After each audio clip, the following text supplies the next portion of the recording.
Okay, so responding to your request for verbals, this contains 2, I believe only 2.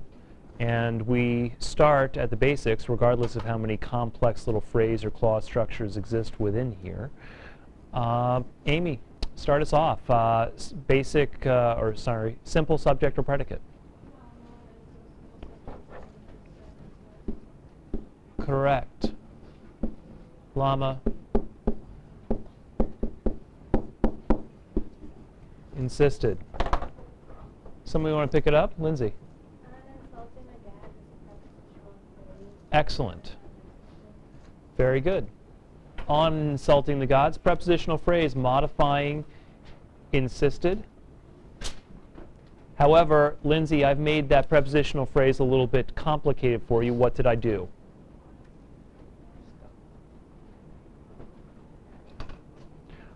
Here's what is not complicated.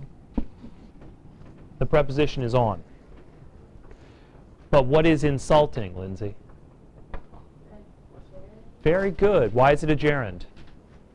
It's a verb acting as a noun. Perfect. It's a verb acting as a noun. Do you remember which of these crazy sort of diagram methods I used for the gerund? Excellent. There we go.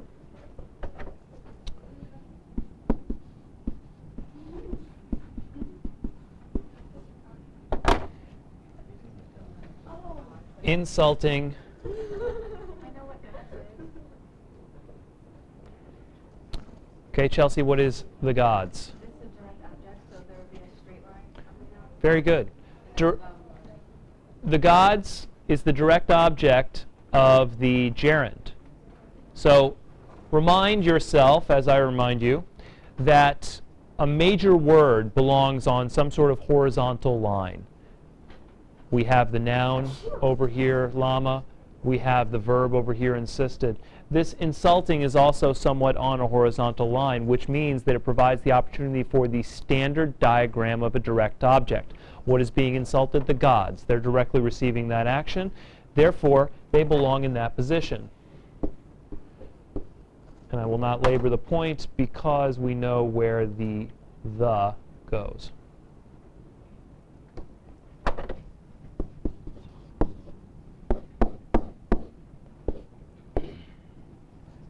Oh, and we need another the.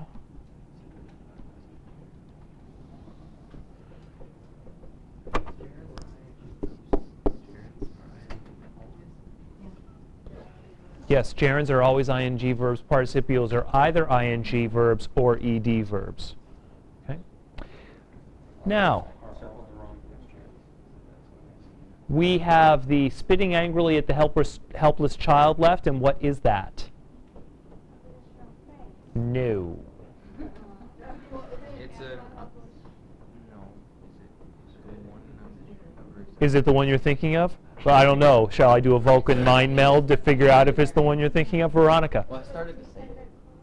It's not a dependent clause because it doesn't have a subject and a predicate. It seems to have some sort of verb, right? Yes, it's a participial. And Jamie, participles act as what?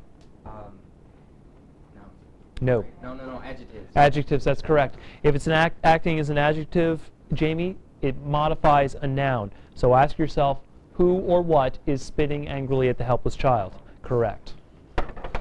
And Jamie, do you remember the diagramming method for participles? Yeah, kind of. I think. Wait. Yeah, you go. It goes down and then across. And you put spitting. Yes. That, and then Spitting sort of slides down this slope, right? Yeah. A participial. Participial phrases slide down that slope. Gerunds drunkenly fall down the stairs. So we have spitting. Jamie's done an excellent job with that. So, Veronica, what about any of the rest of that phrase? How would you diagram it?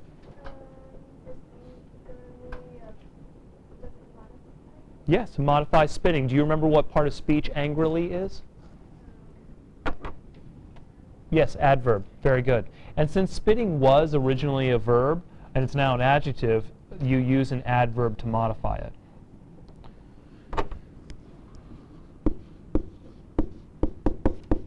Angrily is correct. Can you do the rest of it, Veronica? Very good. At the helpless child is a prepositional phrase.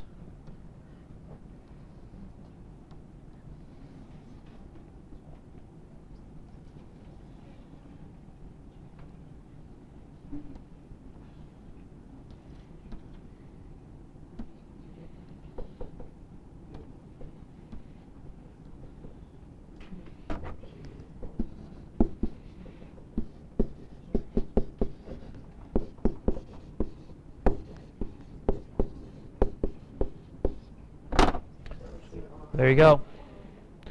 All done.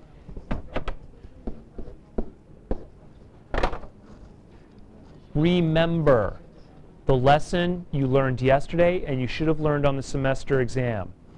Even though the introductory phrase is right next to the subject, that doesn't necessarily mean that it modifies the subject. In this case, it does.